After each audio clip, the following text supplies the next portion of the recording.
Unless you've been living under a rock, the Marvel Cinematic Universe is quite literally the biggest cinematic phenomenon in history, and quite possibly the biggest cinematic phenomenon that will ever be. The only thing that actually comes close is the Harry Potter phenomenon that happened in the early 2000s. And even then, it's not even close to what the Marvel Cinematic Universe has done and achieved. Without a doubt, the Marvel Cinematic Universe, or the MCU, is a once in a lifetime event, and it will probably never happen again. And we should all count ourselves lucky that we were even here to witness everything come together into the amazing MCU that we now know. So yeah.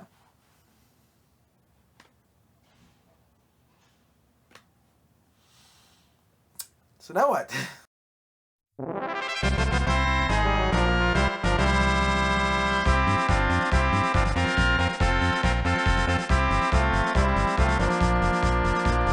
The Marvel Cinematic Universe is built on a coexistence of heroes and villains and worlds with one another. It takes what the comics have done, where everybody basically exists with each other, and made a cinematic universe that feels very much lived in. Everything culminated in Avengers Endgame, with that film feeling like the ending that was needed for the series, while at the same time keeping it open for future installments in the franchise. So where do we go from here? Well, first off, with Spider-Man Far From Home, we see the first glimpse of a world without the Avengers, without Iron Man, without Captain America, and in fact, none of the Avengers even show up in the movie. I mean, they're name dropped, but none of them even come out, so... Spider-Man is the new hero in the block, and he's ready to face the challenges that face him, along with navigating through life without a secret identity. This aspect of Peter's life actually takes inspiration from the original Civil War comic book, where Peter revealed his secret identity to the world as part of an agreement to bring superheroes in accordance with the law.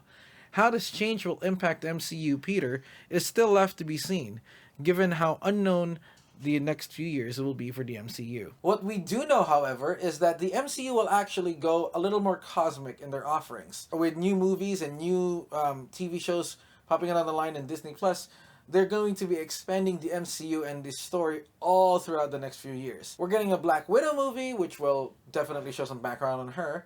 We're getting a Falcon Winter Soldier series, which will absolutely no doubt be one of the funniest TV shows in all of Marvel history, because, I mean, it's Sebastian Stan, it's Anthony Mackie. You should honestly watch their interviews, they're hilarious together. We're even getting an Eternals movie, which, for those not in the know, and that's basically everybody who doesn't obsess over everything that Marvel does, over all of the comics that, you know, they actually do, it's basically all of you people, so... Anyway, the Eternals are a race of humanoid beings that are related to humans but are not, but they kind of are, but they're supposed to protect the Earth. But they're also immortal, and they also fight this alien race called the Deviants that it's also related to them, but sort of not, kind of is. It's complicated, it's, you know, and so they go on to fight, and then there's the Civil War. We actually know a Titan named Thanos. By this point, you should have... Anyway, we get heroes like Shang-Chi and the Legend of the Ten Rings.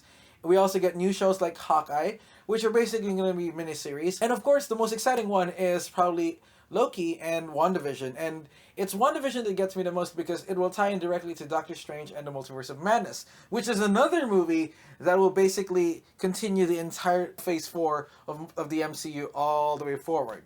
And WandaVision is going to be amazing because we're actually going to see more of Wanda, and we might even get to see her use the entire range of her powers, which is incredibly exciting. I also want to see why Vision is there, because as we all know, and spoiler alert for somebody who hasn't seen Endgame, Vision dies. We might even get to see Wanda be referred to as a mutant, because after all, Wanda is a mutant. She's one of the most powerful mutants in the entire history of the Marvel Universe, and I'm just excited to see Wanda actually be referred to one. I don't know if it will happen, but if she does get referred to be a mutant, then that means only one thing.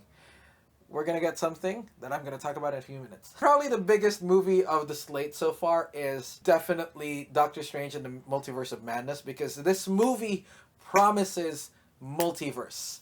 We are going to get so much stuff. We are going to get crazy with all of the multiverse coming in. I am just excited to see what Marvel is going to do with the entire multiverse. Are we going to see more spider people? Are we going to see different versions of people?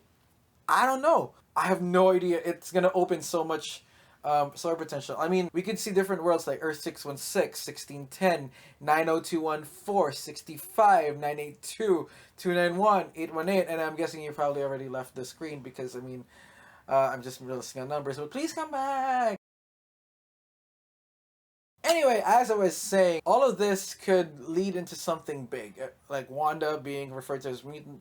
We could see a multiverse, but personally, I'm more excited to see what Kevin Feige is going to do with one property, and that is the X-Men. As I said earlier, Wanda is a mutant in comics lore, and somehow through WandaVision and Doctor Strange 2, we could possibly have our first mutant reintroduced as such. Personally, I'm much more excited about the prospect of seeing the X-Men form and be a force to reckon with in the MCU. The X-Men are in dire need of a reboot from the failure of Dark Phoenix, and Feige can definitely bring them in. There are two ways this can happen. They can introduce a version of the team based on the very first X-Men comic, with 5 main members: Cyclops, Beast, Angel, Marvel Girl, Iceman, and Professor Xavier. This way, the MCU can start the mutants small and build from there. Or they could go with the lineup known best from the 90s cartoon, which is the original 5 minus Iceman and Angel, plus Wolverine, Storm, Rogue, Gambit, and Jubilee, who must be played by Lana Condor, even if it is a different universe, because no one can argue and no one can change my mind. This approach can also work, but they would need to go and actually dedicate screen time and character development to the cast, so that they don't just feel like afterthoughts in the movie. And of course, we can't forget the first family. I mean, it is the Fantastic Four, and it wouldn't be the Marvel Cinematic Universe without one version of them, and we have to include them in. I don't know how it'll happen because Reed Richards is a big part of the entire universe, and he wasn't even there for any of the previous crises. So I have no idea how they're going to do that. But either way, I'm really excited because I just want John Krasinski as Mr. Fantastic and Emily Blunt as Invisible Woman. I just want that, and I'm happy. And honestly, that's just the tip of the iceberg. There's so much stuff that's in store for us, and it's just insane. It's amazing.